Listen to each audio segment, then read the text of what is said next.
ప్రభువైన యేసుక్రీస్తు వారి యొక్క నామం పేరట అందరికీ శుభాభివందనాలండి. ముందుగా దేవుని వాక్యమును చదువుకుందాం. నా ప్రార్థన మందిరములో వారిని ఆనందింపజేసెదను. దేవుడు ఈ వాక్యమును దీవించును గాక. దయచేసి ప్రార్థన చేసుకుందాం. సర్వశక్తిమంతుడా, మీకు వందనములు. గతించిన కాలమంతా మీ కాపుదల మాకు దయచేసి, ఎంతగానో ఆరోగ్యము, బలము, శక్తిని మీకు దయచేసి మీరు మాకు తోడై ఉన్నందుకు వందనములు.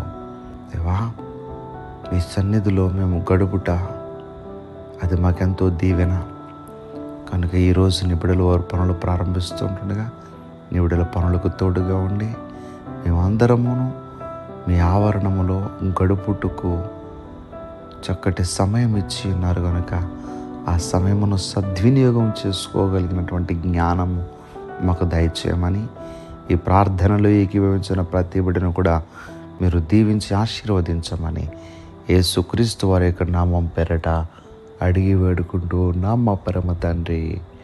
Amen, amen, amen.